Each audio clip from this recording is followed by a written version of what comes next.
quilty friends, welcome back. This is Laurel's Quilting Bee and I am Laura. I'm glad you're here with me. I have got some fun things to share with you, so this will be good. It is a little weather update because that seems to be how I start my my episodes. It is cloudy here, overcast in the Pacific Northwest, and it's a thick overcast, which is could be considered a bit gloomy, but in a lot of ways is really nice because we've had very hot weather, which has been divine. It has its perks, but my house has no air conditioning, so the evenings have been quite warm. So today we are floating in the mid 60s so far, and our high, we were already at our high at this time yesterday. Today's high at this time yesterday. Anyway, so it's a nice cool morning, and that makes it a good time to film because otherwise I have to have my windows open, and it could be quite warm in the summers. I'll have to figure out a program. I've got a very busy street in front of me, so it can be quite loud if my windows are cracked or wide open. Like my whole house has been just basically outdoor living, sheltered outdoor living for the last week or so because gotta have fresh air. It's lovely. It's been really nice. And yeah, anyways, I hope everybody had a nice weekend. And let's get into quilty goodness. Let's start off with my favorite notions and designer segment. I only have two notions to show you today, but they're good ones. I feel like one of the hindrances to efficiency is getting up and down from your stitching station.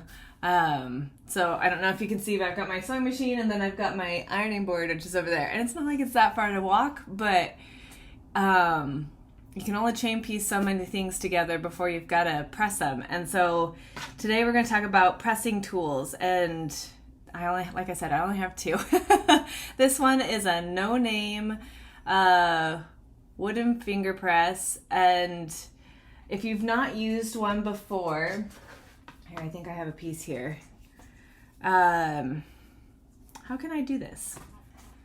People keep asking for tutorials, and I don't know how to do a tutorial without like a spot down. But you've got your seam, and this one I've actually folded over already, pressed over, because that's how I'm doing this project. But if I wanted to have open seams, for instance, one way, my most common way, is to use my fingernail and just kind of run it down like that.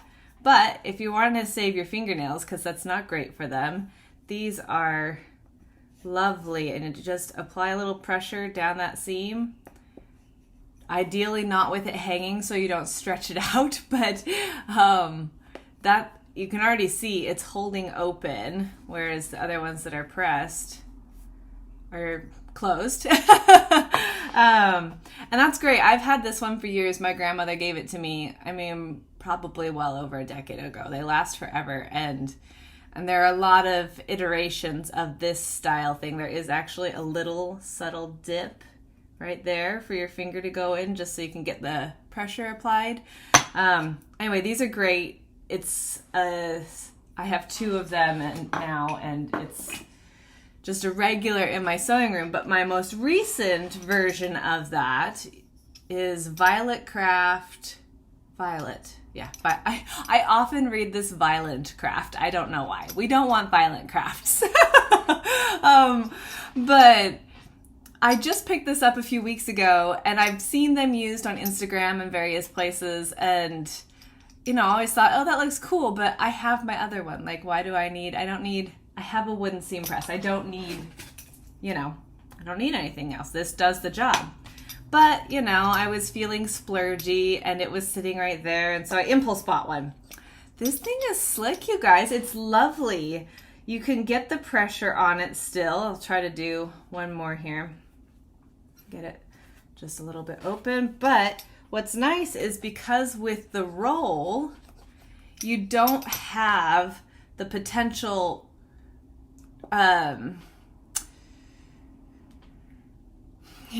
you start a video and you instantly lose all brain capacity. Potential, not torque. Torque's not the right word. Anyway, potential stretching or, there's a word, it's floating right in you're probably yelling it at the camera. Anyways, you're not going to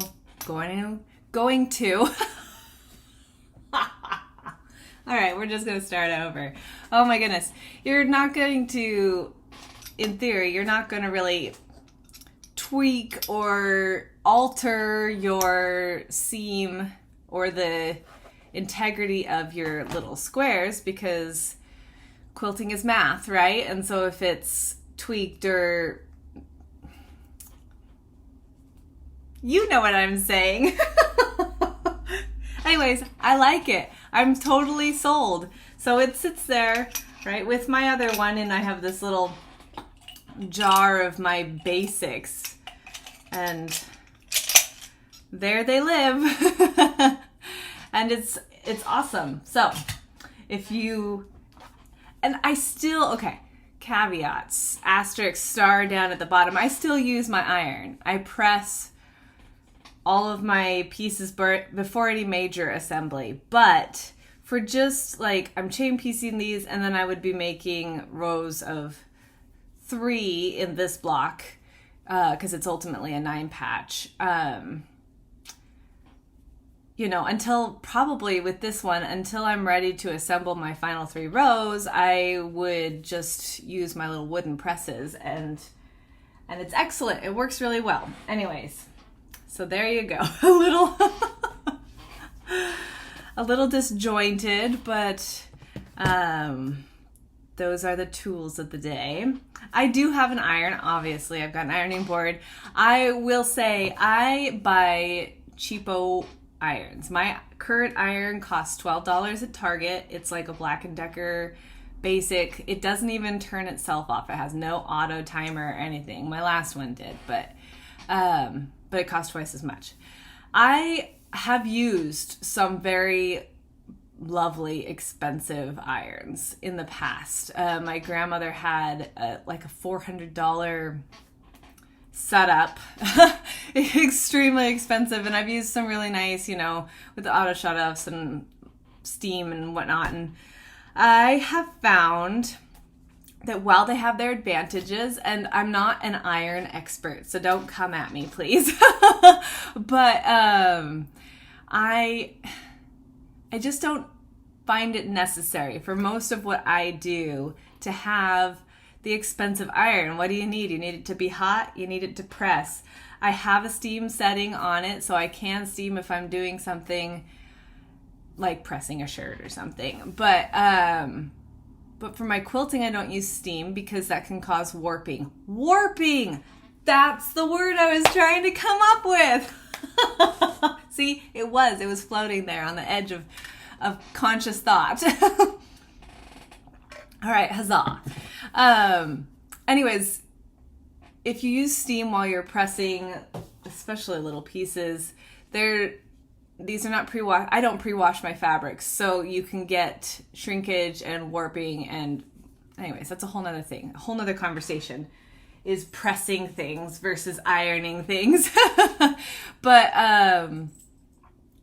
anyways, personally, I just use a cheap iron when they break and die, because even the most expensive iron, you can spend $400 or $500 and you'll still run into an expiration date on the product or problems, malfunctions. Heaven forbid, it happens, you drop it. I'm not as worried about replacing, dropping, or whatevering a $15 iron from Target. So yeah, there you go. So I do use an iron. I definitely do. But as far as at my workstation goes, the wooden seam presses are a handy tool. So I hope that was helpful. My favorite designer today I'm going to talk about is Kingwell. And it's really going to be Jen Kingwell and her collective. There's something called the Jen Kingwell Collective. And so she has other designers that design under her name, basically. And I have several of those projects. In fact, the first few I'm going to show you are from the Jen Kingwell Collective. And I'll mention their names as we see them because they did the work. But it's pretty cool that she has this, you know, basically forum of designers that make things of a similar energy, and they can kind of use her fame, if you will, to get their designs out there. Anyways, there's some really cool stuff. So I've got a fun little stack, and we'll just pop through those. Okay, so the first one is under the collective, and it's designed by Michelle McKillop. Yeah, it's called Sugar Rush. And it's so cute. Now, I saw this and I instantly loved it. But one thing I'll say is that this is not piece. This is just a fabric. So finding a fun, funky, this is actually, I think it's hexagons in there. Yeah, hexagons. You know, it's a hunt for sure. And I am not ready to start this project anytime soon, but a couple of years ago, I think, I found this fabric, and you know, it's not an exact match, but I think it's going to convey the vibe of that cute kind of rainbow dots, almost confetti border in there. Anyways, so I've got my starting point whenever I'm ready to dive into it. It's pretty cute. Anyway, I won't take it out of the plastic, but yeah, that's a really fun one. I love this.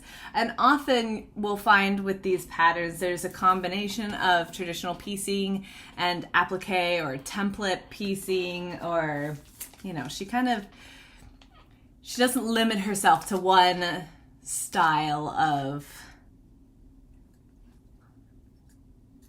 assembly, creating, I guess. And that's exciting. That's a good thing. That's one of the things I love about her is her patterns are they're interesting. They're different. They're not boring. You know, they're not what you see everywhere. Okay, so this is by Jen Kingwell, and it's steampunk. Oh my gosh. I've seen this done so many different ways. Everything from pastels to like batik intense colors. Obviously the more steampunky kind of funky neutrals and textures, and whenever I get into this one, that'll be fun. And I do have the acrylics with this one, so that'll be nice. Some of them, I don't think it's necessary. She always provides patterns within her pattern to create your own like plastic templates off of. But if you've got something like this where it's a repeated shape every single block, I like to have the acrylics. Smitten, I feel like this one's been all around. If you follow anybody who does like English paper piecing, they've probably done Smitten. And it's another one that can look so dramatically different. It's a pretty pattern. It's really interesting. But I haven't even finished my grandmother's flower garden. I started like 8 years ago, so I'm a hot minute away from starting another English paper piecing. This is designed by Lucy Carson Kingwell. So I don't know, maybe a sister? I'll have to look that up. This is another Michelle McKillop, and it has fussy cut like phrases, images in the middle, and then through the chain, the possibilities are endless. I mean, it could be so cool. You could fussy cut. I mean, Tulip Pink comes to mind pretty instantly, but you could do a gorgeous K floral in there. You could find a panel that you really love and like fussy cut your favorite parts out of it. I mean, this is a really fun pattern. Spindrift. And just a little bit of, a little Dresden plate is what comes to mind. I don't know if that's right. Yes, it is. Why am I doubting myself? This has been a week. and I'll get into this later, but, well, or maybe I'll get into it right now. I'll get into it later. No, I'll get into it now because it makes sense. This has been a week. I tell you guys, not even a week. It's been a month. The last, like, 2.5 weeks, I have had chronic insecurity. And it's like, I just second guess myself on everything. And I don't know if you ever have those phases, but it's tough. It's tough to not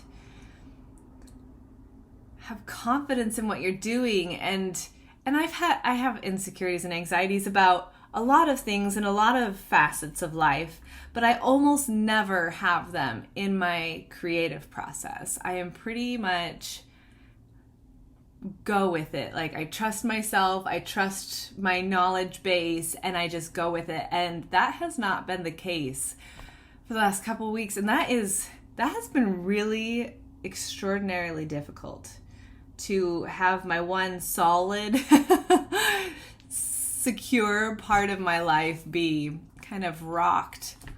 And I don't know why. There's no obvious event that threw that into the works, but tell you what, it's a thing. Anyways, milkweed is so dang pretty. I mean, scrappy galore. I love it. And they've got this cave, I can't remember what it's called. I used to know.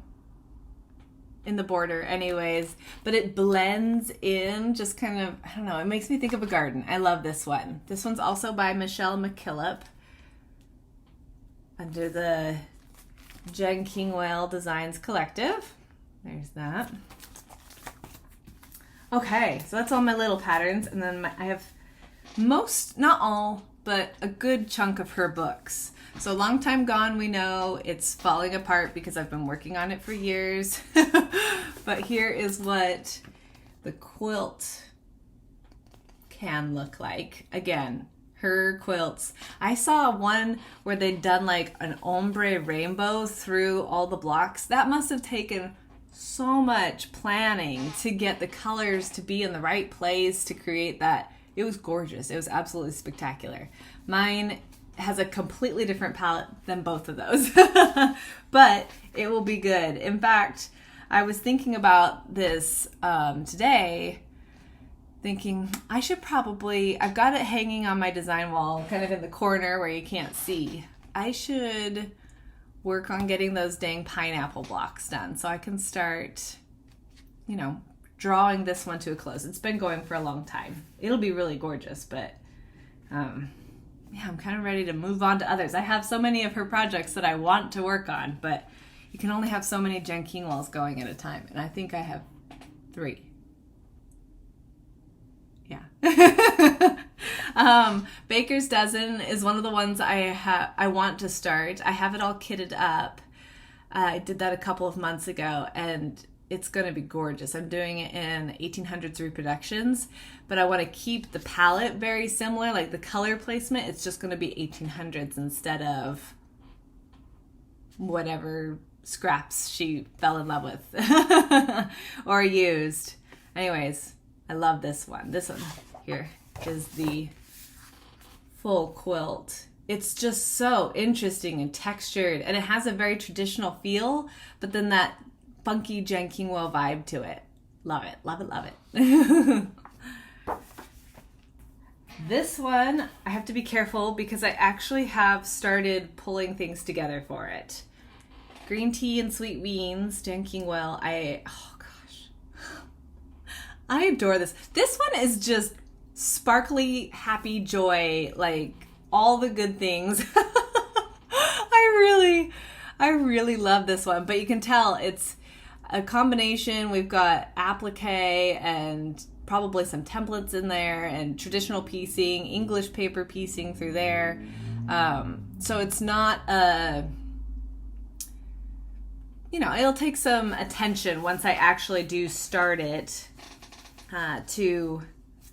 everything's all sorted in here. Oh, and here's my border. She did a black and white polka dot, but I wanted to soften it but keep the same vibe with this gray polka dot. I think it'll be really cute. And all of those colors will just pop off of it in that border. One of my favorite parts of the border is this little garden down there. It's so cute. Anyways, I've got to finish one because look at this. It's darling. It's so fun. Okay. Ooh, the circle game, which this is a more recent acquisition for me. I mean, recent as in the last year or so, year and a half, perhaps. So I haven't put a lot of brain power into this one, but the blocks are so cool. They're so interesting. Here's a close-up. You've got more geometric shapes. You've got softer shapes, and like this one's all concentric circles, a star. This one has flying geese going around it. I mean, this one will just be interesting to do. I have no idea what color palette I'll go for or anything like that, but that one's very intriguing. But again, work intensive. This one I had seen and I hadn't been like, ooh, I love that. But then I saw it on Instagram and I saved that, like a screenshot what that person had done because, oh, excuse me, I've got hiccups. I almost never get hiccups.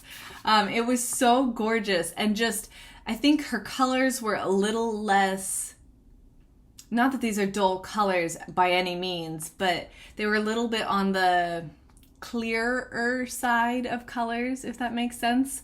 And it elevated it. It was just so, so pretty. And I don't know, maybe it was even just the picture was different and I fell in love with it. So I had to pick that up.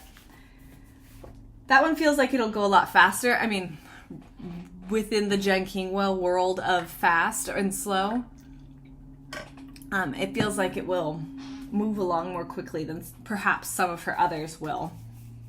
This one I adore. Golden Days. Oh, this is my most recent purchase of hers. And I mean, where did I get that? Tater Patch Quilts. See, I don't even know. I don't remember. But I remember that when I saw it, see, I haven't even opened it yet, really. I just swooned. I just swooned over this one. I feel like her projects are heirloom level projects. Like they take so much thought and heart and creativity and then work that, and this one certainly, oh my goodness, the borders, I just adore it. I adore it. It is so interesting. It is so beautiful. I can hardly wait to start this one. This one's in my like top 3 that I want to start. Golden Days. As is this one. This is one I saw. I didn't even have to open the book. I was like, I need it. And I am toying with the idea of starting it next January, perhaps, and trying to do a row a week. It's ambitious. There are actually 72 little, like if this counts as a block, one little set of 3, there are 72 of them in the quilt. So it would be more than a year. But some would go really fast and some would go really slow. I don't know. It's ambitious. I may have to do nothing but it if I were to do that. Or maybe I'll just start it and it will go at whatever pace it goes. Oh, here's some close-ups of it. It is... Oh, it's so cool. It's so cool. I love that one. Anyways, Dear Jen. And then the Quilt Recipes book, which of course combines like 2 of my favorite things, cooking and quilting. Because in the back here, just trying to find a page that like shows you. She's got some of her family recipes in here. Of course, beautifully presented. Oh, so yummy. I can't wait to try some things.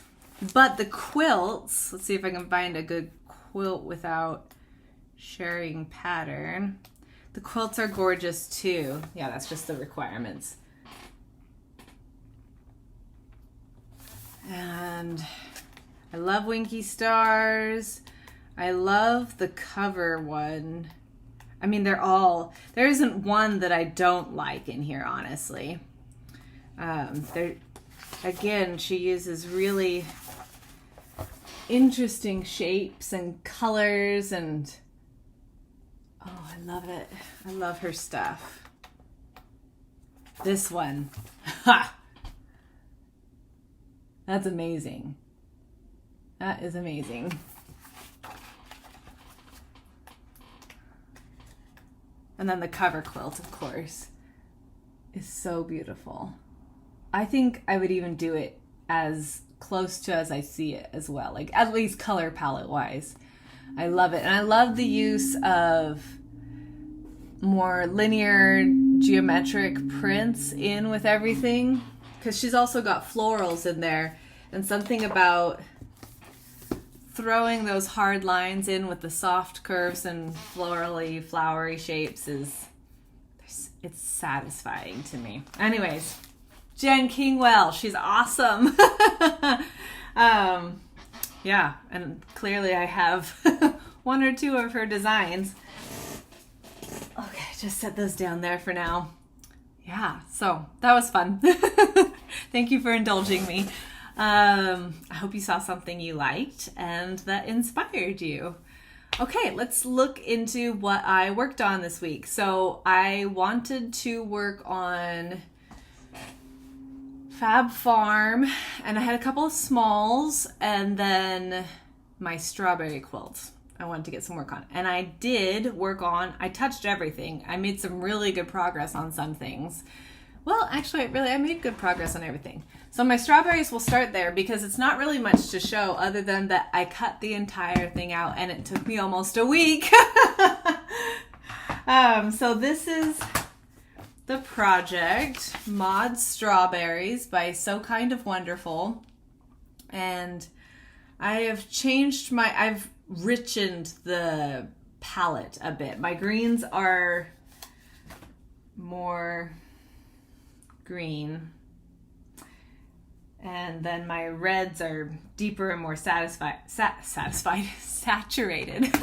They're very satisfying though. Anyways, this whole bucket was full of my scraps that I was pulling from, and now they are very organized stacks of hundreds of rectangles. I tell you what, when I started cutting this out,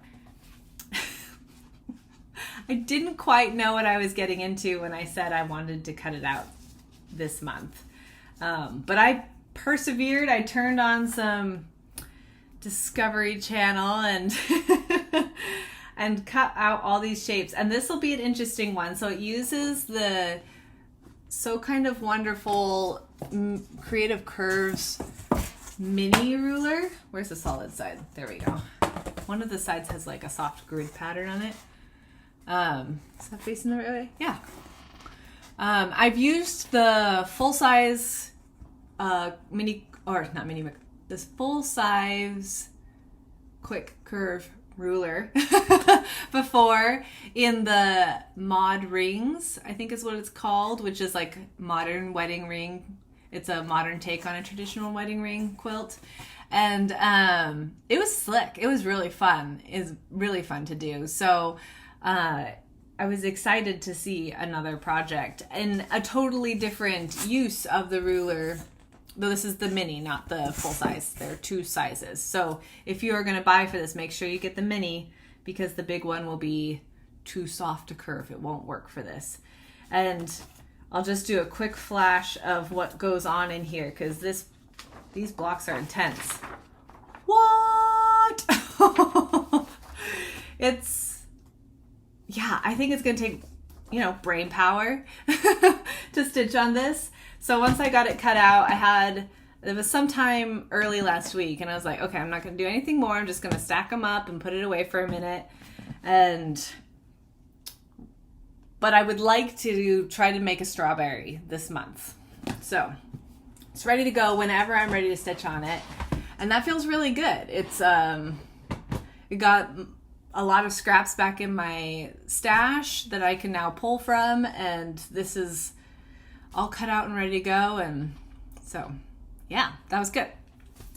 Then my next one, I feel like I'm missing something. I could keep looking for a reference point. I am going to pull my binder out. This is my binder, if you're new here, that I organize my quilting life with. And I set it up every year for kind of what I'd like to work on. I don't always stick to that. Some things I don't wind up working on. Some things get replaced with, you know, a new inspiration or something. But it just helps me stay organized and try to keep track of, you know, a room full of projects. So, and I have plenty of things kitted up that I am not actively working on. And, you know, that's just how it goes. It's just like with cross stitch or anything else. I am not monogamous anymore. I had a time, believe it or not. There was a day when I was monogamous, and I don't know that I was more or less productive, honestly. I think I consider myself pretty productive, even with all my scatterbrained everything. But yeah, there was a time when I would work on one project at a time until completion and then find a new project. And I had such self-control, you guys. If I worked at a quilt shop, and for the first few years working at a quilt shop, if it was not for a project I was actively working on, I did not shop. Who is that stranger in my past? Yeah, that did not continue forever, clearly. But it did exist. There was a time. Anyways, so the next thing I was working on was Fab Farm. Let's look at that because that one's fun. Oh no, pause. Before we do that, Midnight at the Oasis. I have been plugging away at Kingwell, Midnight at the Oasis, and I've been working slowly on these churn dashes. There are over 50 of them. And I think I'd had like 13 cut out, something like that. And I'd only assembled a couple of them. Anyways, I went through and assembled the ones I had cut out. This one's so funky. It's so funny, but I love it.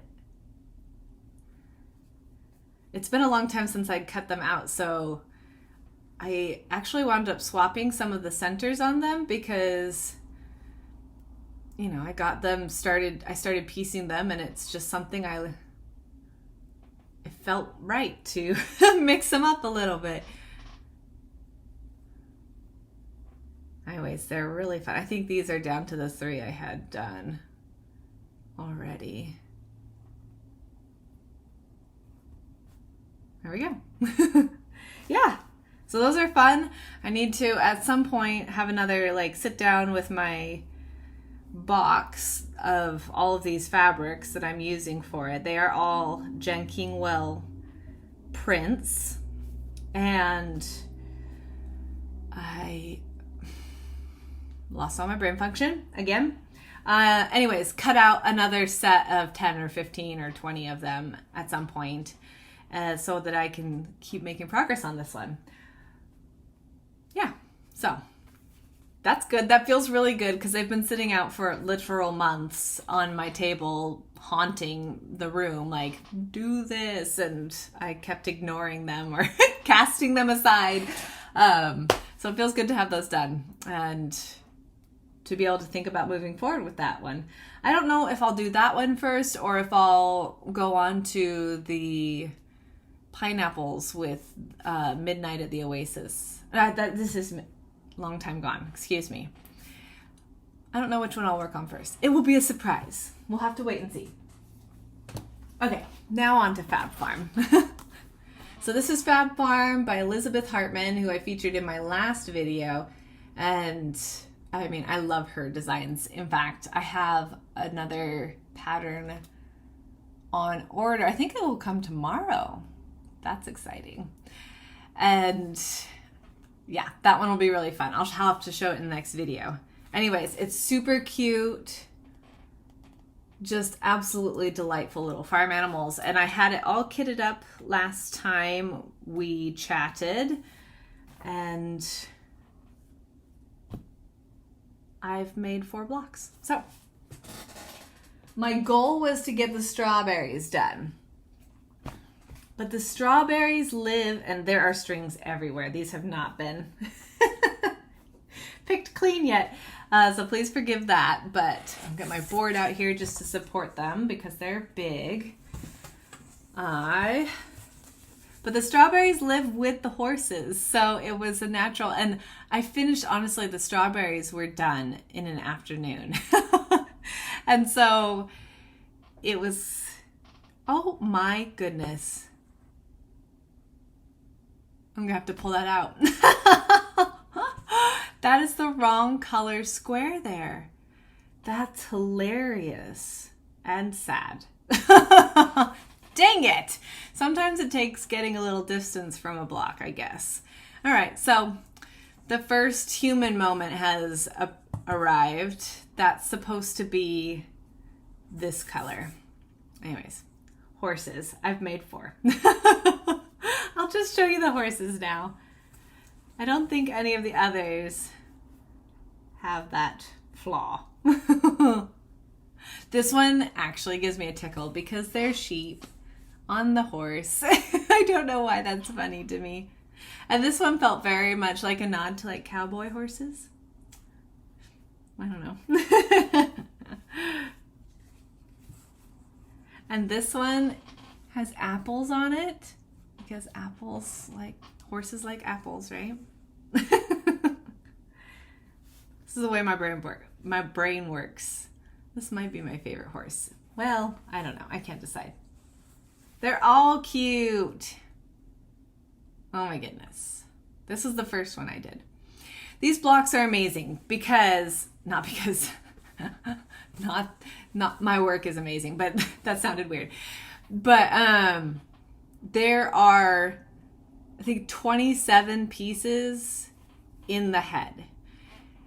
The first one you do, I guess the word I should have used was interesting. These blocks are interesting because the first one you do, it feels a little bit like learning to swim or learning to ride a bicycle. You are following the instructions super closely and making sure each piece is going in the right place. And it takes up the whole table to do one of these blocks because I start by sorting by color, and I could label everything, but there are, let me see if I could show you without breaking copyright here. Let's see here. Get creative, Laura. Oh, I suppose this is fine. Okay. That's how many pieces there are. And there are doubles of some of those pieces, right? So that lots and lots of pieces go into these blocks. And I mean, that's a lot of sticky notes to label them. I feel like I did label, not Farm Girl Vintage, Fancy Forest. That's what I'm trying to think of. I feel like I did label Fancy Forest, and it has an advantage, right? Everything's labeled. But labels can fall off unless you pin them. And I had tried, so when I got my little unicorn pins, I had tried to label them, but the marker didn't stay. It didn't dry. It never dried. So I wiped off the couple that I wrote on and said, forget it. You can buy pins that have labels, like they'll say A, B, C, D, blah, blah, blah, blah, 1, 2, 3, 4, blah, blah, blah, blah. And that would be really helpful in these if the labels matched what it calls for. Like it goes through the alphabet for one set, but then the backgrounds are double letters, so D, D, E, E, F, F, etc. So you might have to kind of play with that. But I mean, you can figure it out. So, but it takes the whole space. And the first time through, it's like, okay, do I have, like, you're flipping pages, do I have the right ones? And making sure it's all good. And by the fourth one, I didn't even have to look at the instructions. I just, like, you're so familiar and you've thought so intensely about it. I'm sure that's part of it. You've thought so intensely about it and you're so familiar with, like, you know, all these long ones are the mane and the tail, and you can kind of separate those together. And I always started with the face, so that eliminates a lot of pieces already. And you get to know that these are the legs, and I mean, it just goes together really seamlessly by the end. As long as you've got your brain turned on and you don't put a blue in the middle of the horse. Like, did he get shot? What's happening there? Oh gosh. All right, I will fix that. Anyways, it's super fun. I always know that I enjoy the projects, but sometimes I look at the patterns and I go, oh God, there's so much work. But it's fun work. It's like doing a puzzle. And then you get this cute little image.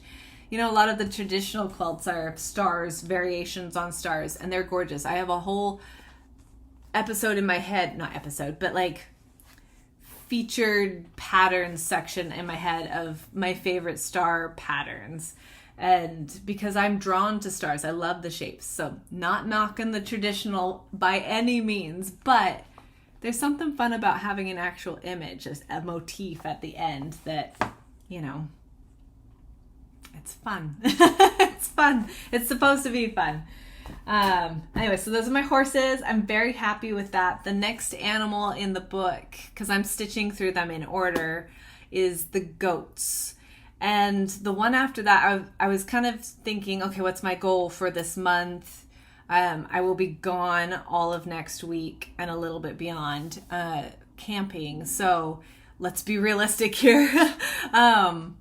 But I enjoyed the horses so much. Like, could I get 2 animals done?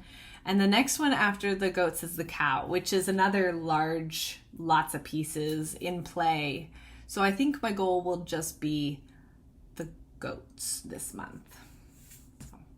But that's good because I've got other things I can bounce onto. If I get the goats done really quickly, there's plenty to do. Okay. This next one was one of my smalls. It's Kay's Creations Diamond Delight. This is an older pattern, but not ancient, 2005 it looks like.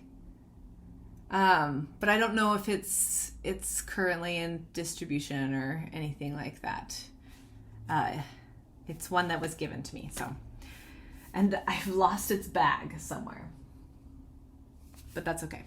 Sometimes I take my patterns out of the bags because you're working with them and whatnot, and then I see these floating bags around and I forget that they were part of a pattern and I throw the bags away.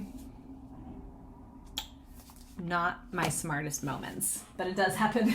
Anyways, so I hadn't even pulled anything for this last time, but I had the fabric. I had bought this beautiful bee fabric. This one wound up being a tough one just because I couldn't find the right greens. And I auditioned several different pieces and I showed it to my mom and my sister and kind of got opinions. And finally I had walked away from it several times and kind of tweaked it every time I came back to it. And I settled on an ombre layout. I hope that shows it pretty well. And I'm quite pleased with how it turned out. I had troubles with, they went really dark on their center diamonds. So some of the pieces I had auditioned, they disappeared into, and this one's close, but the prints this one's so much more dense than the stripe that the diamond still shows. And then I didn't have the right greens or enough green of the right greens, and the previous piece I'd had in here kind of introduced a couple different colors, and so I kind of played with going that route, but then that distracted from the borders. It was a whole thing. It was a whole process. Like I said, I was very insecure in my decision making. Anyways, but I'm really happy with how it came together. Let me stand. Well, no, I don't want to upset the dog. Anyways, just trying to hold it up like that. I'm really happy with how it came out, and it does come to a point at the end, and I can't decide if this is going to live on my piano or on our table. Our table's not a huge table, so it might be a little big for the table, but we'll see. I'll play with it. Anyways, yeah. So a start and finish. See, I am productive. I do get things done. Gently fold that. I did press all the seams open, and while that gives a very nice flat finish, which I want for a table runner, it's really fiddly to move around because they just don't want to stay where they belong. And I don't want to press it and press it and press it again. So, oh, this is actually sitting here. So the next one I worked on, where's our cover picture? I'm doing a color conversion, if you will, my own color palette for this project. And I'm doing the sashing in between the blocks, this blue, and the border will be the floral, and that will be my cornerstones. And I have not decided, I don't think I'm gonna do the stars and circle in them. I think I'm just gonna leave it blank, but I did cut out, oh no, that's the center. That's the center that goes right there. So I've got it all cut out, and then I didn't really feel like doing needle turn applique. I'm perfectly capable of it, but I don't know. I just didn't want to. I kind of wanted a quicker finish, and so I did raw edge applique on my machine. I fused my shapes down and then did raw edge applique, which was just a quick line of stitching around. And I did not have all the proper way technically of doing this would be to like match a yellow, I've got a, well, I'll just go through. So I've got yellow, I've got a red, I've got a purple and a blue, or green, excuse me.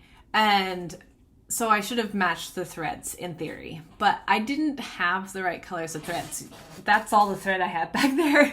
And so while that's a nice collection of it, nothing really matched truly. So I just went with a very light gray, which is very neutral and pretty blendy. Like looking at it now, you'd never know on first glance that that wasn't a yellow.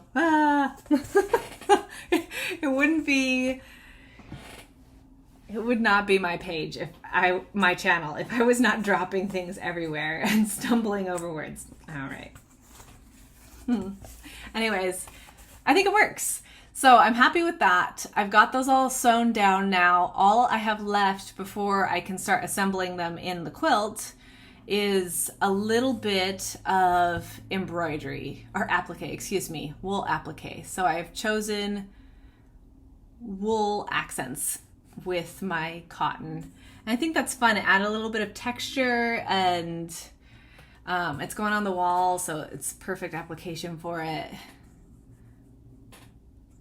And I'll just show you there are 4 baskets, and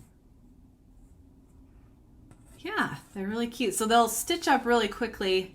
This one is a very, very old cotton, and I'm going to have to fuse, I think, a little bit of a stabilizer onto the back just to give it a bit more longevity, a little bit more body, because it is it almost feels like a lawn weight.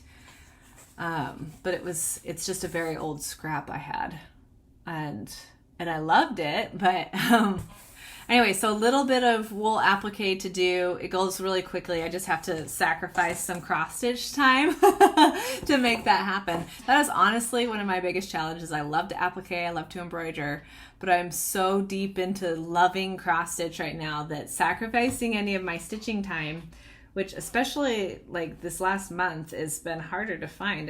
Life is busy. I want to be outside more and do things. Anyways, excuses. I could just like alternate days, but that's way too structured. Anyway, so I think this will whip together really quickly at this point. So hopefully I'll have a top for you in my next video, and I'm keeping it in my book that I finished last month. So that's pretty fun. I found an application for it already. What's next? Oh, I need to set those in there so they don't get lost.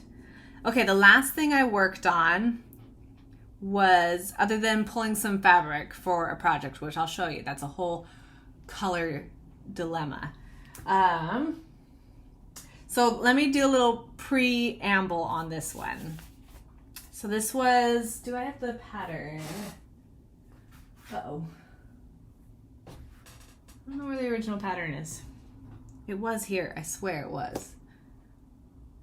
Okay, it's missing. I'm sorry, I thought I had all my ducks in a row. One duck is missing. I guess that's not bad in the grand scheme of things, but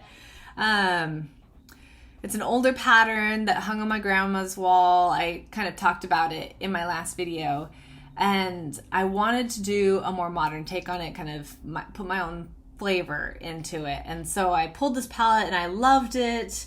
And even as I was stitching it, I loved it. I fussy cut images out of it, and I'll show you that. And I was making my borders, which is where the dilemma comes in.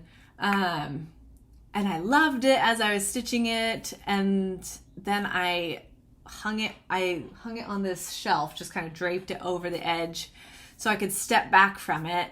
And I was like, oh, crisis moment. I don't know if I love this anymore. Do I need to redo the borders, was the ultimate question. And it took it hanging there for a couple of weeks, because I did this, it came together pretty quickly. Maybe it was just a week and it felt like a couple of weeks. That's entirely possible. But I really struggled with like being satisfied with the end of this one. And finally I decided I actually quite love it. It's very busy, and that's what kind of threw me. It didn't have that finality to it. Like it felt like it needed something. And I think there's no extra borders added onto this one. And I considered adding another one and decided, no, what I needed was a really strong binding. So let me show you the quilt. It's just a little wall quilt.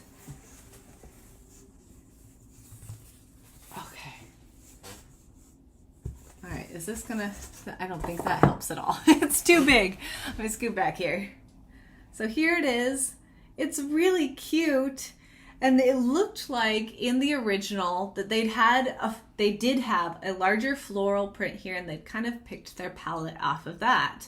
It was very scrappy, but they went with a solid sky. I wasn't worried about that. So I fell in love with this. It's a Rifle Paper Company. And then I've had this Rifle Paper Company music fabric floating in my stash for, oh my goodness, quite a while, a few years. And I only had a fat quarter of it, so I've always hesitated to use it because I love it. I wanted it to be something that I would love. I added again, I was playing with incorporating wool applique into this instead of doing needle turn. And then I did just some raw edge here, which has not actually been stitched down yet. And I'm debating whether or not to stitch it down now or just kind of incorporate that into the quilting. I don't know. Probably just go with the quilting. Anyways, I love the center panel, but when I got the outer borders on, I was like, is it too much? You know, is it too much? Is the house still the focus? Because that's what it's supposed to be. And I finally came to, yes, I think that's where the eye really goes, is to the house. It is stronger than everything else. And I think it works. So then it was, but it does need something strong on the binding to just finalize it, give it that clean edge. So when it's hanging on the wall, it doesn't just like blend into everything, because that's what the edge is doing right now. It's just busyness kind of bleeding into the world. And so I played with a few. I bought a dark green, very similar to this, but it had little soft blue polka dots in it. It's actually a Tula pink green, and I held that up and it just felt like Christmas. Because even though this isn't really a Christmas print, this is red. And so bringing green out here, just, even though nothing else about this screams Christmas, I could not get it out of my head. I was like, okay, green is not the way to go with this. I considered a blue, because if you go dark, not busy like this, but dark, maybe that would frame it. It would certainly define the edge well, but it just, I've got several of the dark blues right at the edge, so that wasn't gonna work, for me anyways. I didn't love that. And now that I say that, it's ironic because I went with a red. It's from, and I'm gonna fold it, so it's this, which feels like a really busy thing, and technically it is, but let me just get a little tiny piece. We're talking about a 1/2 inch, so it's gonna be even smaller than I can roll it here, along the edge. And I think what it did was the blossoms in this are not white. They're actually a blush pink. They're from the same line as this carnation print is. And so if I just get a little bit at the edge, I think it finishes it really nicely, and it keeps the whimsy I was going for, but it doesn't distract from the center.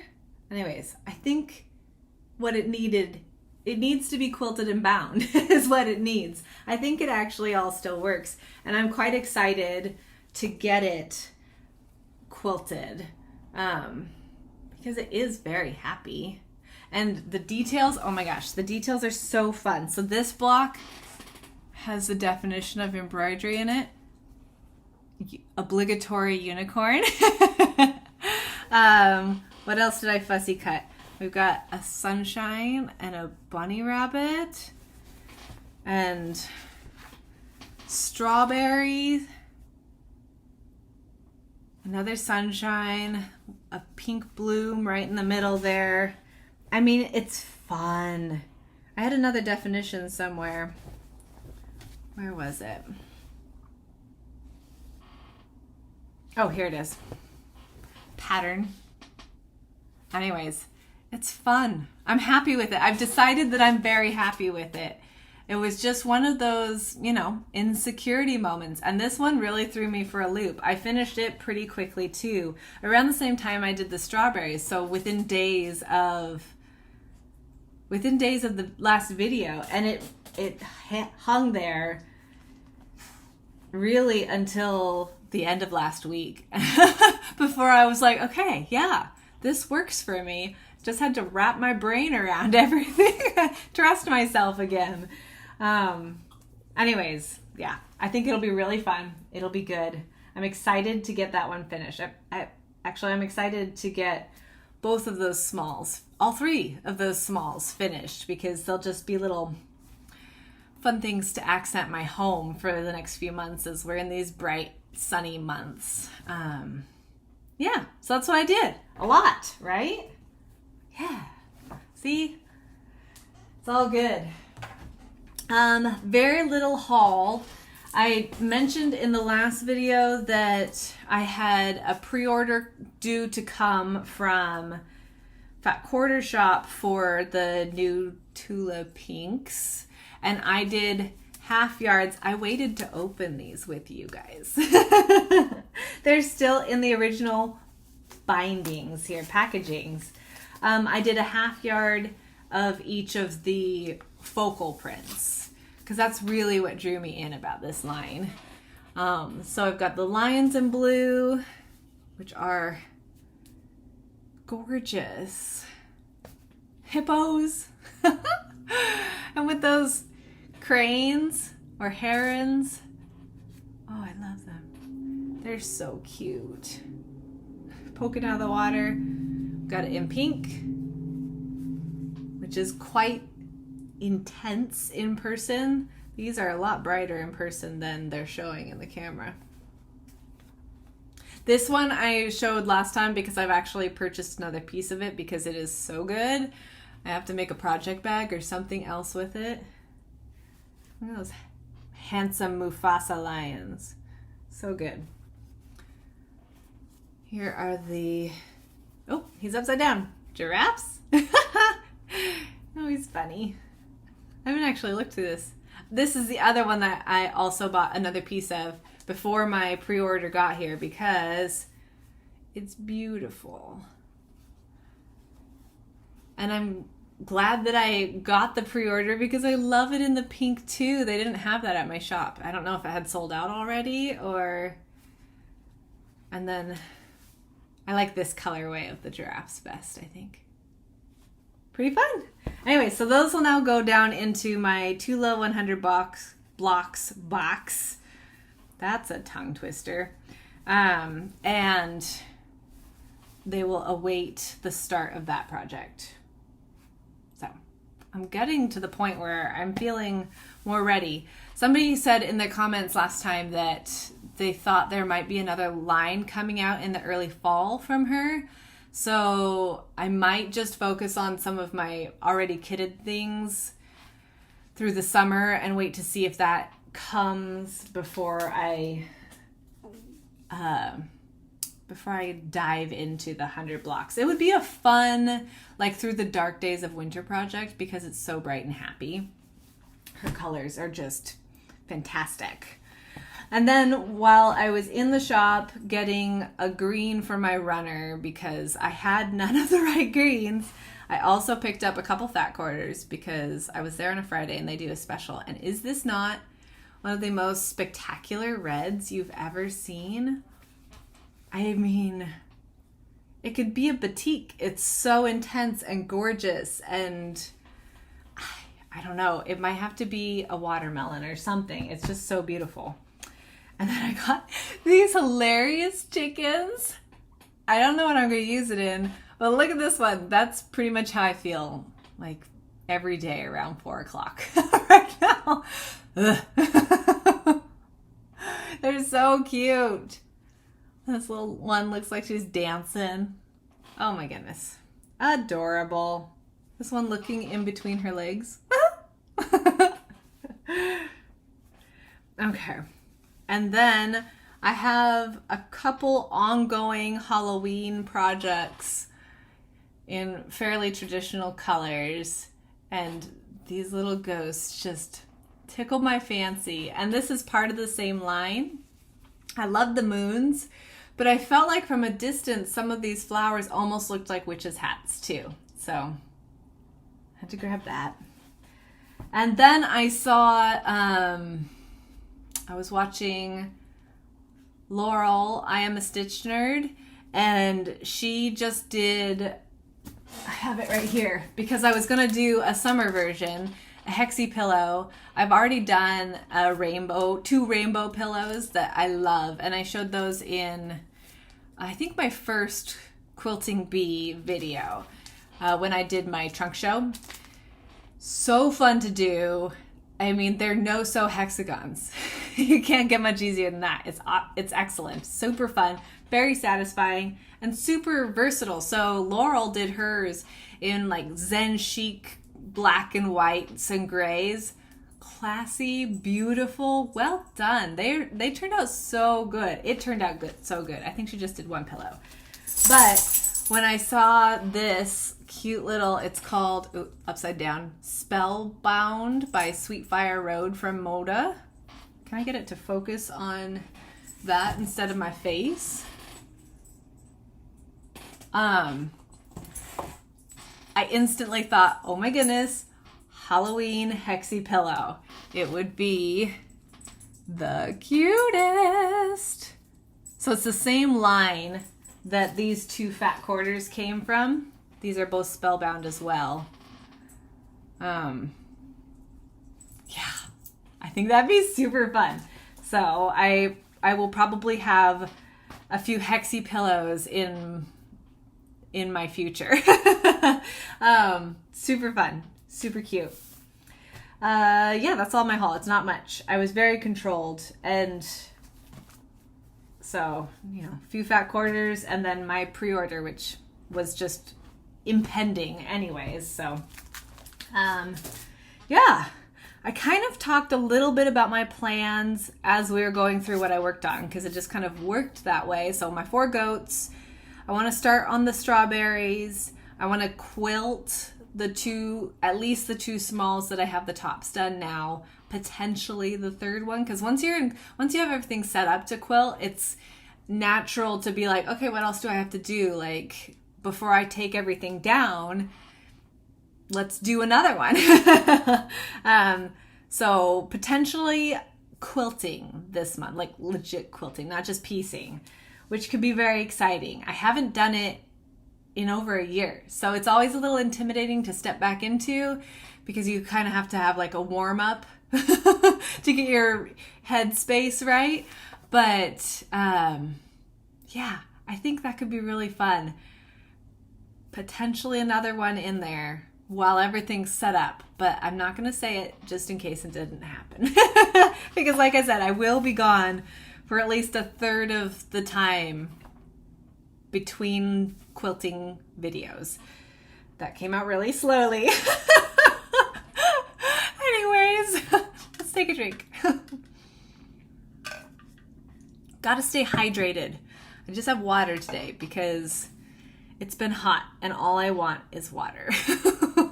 Okay, so let's talk about the next thing that could come into, well, it's not actually ready. I don't have the background fabric yet. So this will not get worked on yet, other than potentially some cutout.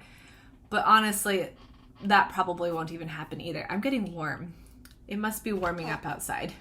We'll have to draw this to a close pretty quick.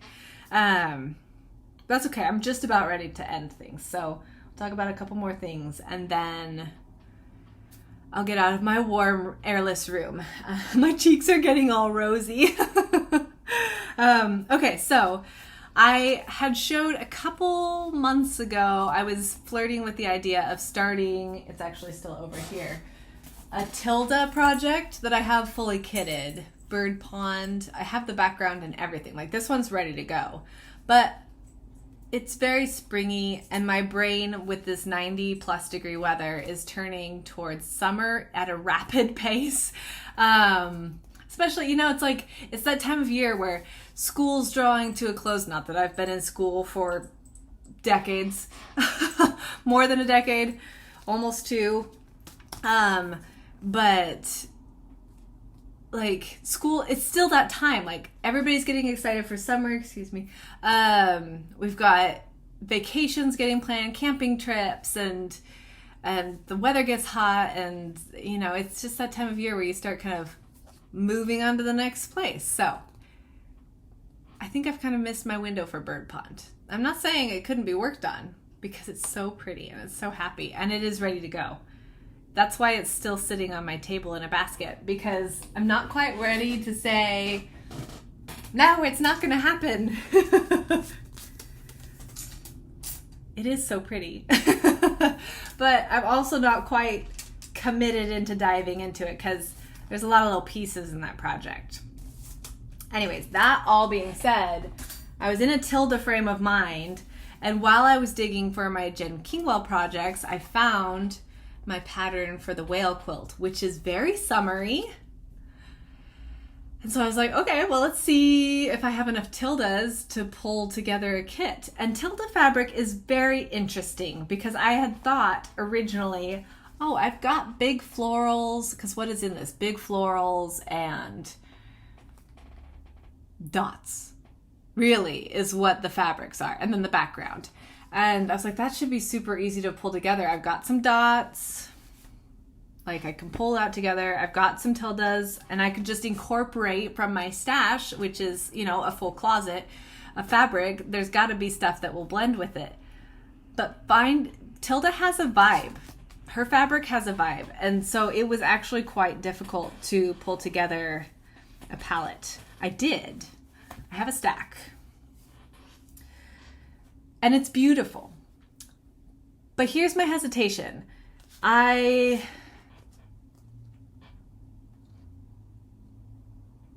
It doesn't have any of the fire of this one. So this has those hot pinks and these hot oranges and these deep navy blues. And something about those colors make it feel very summery. I love it. It was from the Sun Kiss line, I think. is what this one was done out of. And I have hunted high and low, and I can find a fat quarter here and there, but they are not the ones that I would fill in with. They're none of the dark blues or hot pinks and stuff like that. And so replicating what I see here is proving difficult. I've done the best I can. This is technically a lineup of everything I would need. In order, she does her fabrics on the back. You can see it's numbered 1 through 24. And 1 is always the background, so there's 23 colors. And they're not large pieces. The largest is a ½ yard. The smallest is down to an 1/8. So you don't need a ton. And I've got some beachy hints. That one's seashells, and just kind of flip through here. But they don't really have, as beautiful as they are, they don't really have the vibe I was hoping for. So then I was like, okay, that would be beautiful. I'm certain it would be lovely. It would work. But what else can I do? How can I make it a little bit more beachy? And my first thought was, what if I did it in Cafe? Kind of wild, kind of crazy. But I've got a pretty good Cafe collection. So then I pulled this stack. Which is pretty intense. It's very different. I still had some tilde dots that I was able to incorporate that were more along the lines. And if I didn't do the lighter one, I could bring over, you know, some of those blues, maybe not that lightest one, but, or the green dot, like I could incorporate that in there too. Like I could incorporate the dots. I've got enough dots that I would be okay.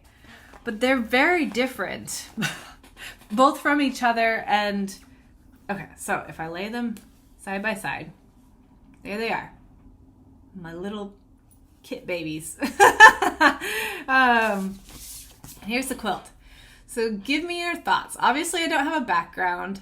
I think the tildes have a really sweet, almost a little bit airier vibe, just because the prints break up the color more, if that makes any sense. There's just more light moments, I guess. Whereas this one would certainly fit the like hot days of summer, tropical kind of vibe. And they're really pretty. They would be like, you would see more of the prints because they are just strips.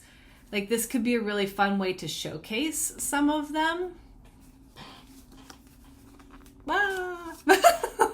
Anyways, what do you think? Let me know in the comments. Cafe tilde. What do you think for whales? Ocean, summer whales. That's what we're thinking. Not winter whales. Not that this is winter. I don't know why I said that. So that's my current, like, they're just sitting over there marinating because I'm trying to decide. And I'll go with a very similar kind of sandy background for the background. Don't know what I was looking for there. Just so it's in your brain, like looking at those two stacks with this similar background, what would be your thoughts on it, your choice, and why would you choose that? Because it's great. Like, I like conversations about quilts, right? Normally, if I was in a quilt shop, I would explain all this, and if I were working with me, I'd say, well, this is what I see, this is what I like about this one, and this is what I like about that one, and then kind of give the space for the creator of the project to kind of take the information and run with it, whether they like it or not. You know, they can kind of take what they want from it without making the decision for them. So that's kind of what I'm looking for, is like conversation. What do you like and why? So I can kind of, you know, get a feel, get some inspiration, some ideas. That would be fun. We'll have a little digital quilt shop conversation. Yeah, I think that's all I have for you. I do have one other project that I've been thinking about at least getting cut out.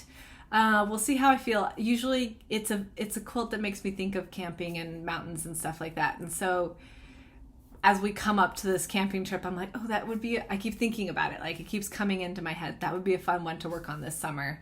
And it would potentially go really quickly. So, but we'll see. I may work on that. I'm not ready to work on the whales yet because I don't have any background fabric, and I have to wait till next month to get some because I already spent my spending money at 1-2-3 Stitch this month.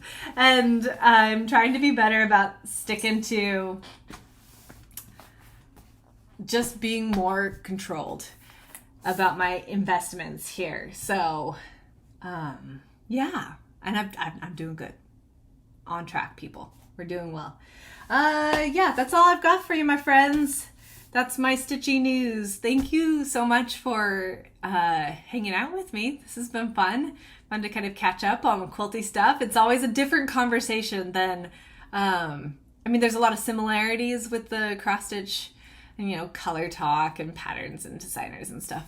But it's very different, and it's just different stuff to see. And so it's fun to indulge in that for an hour or so as well. I hope you have a fantastic month. I'll see you again in a week for another cross stitch video, but well, after my camping trip, after that, which is really the end of the month. Yeah, that worked out.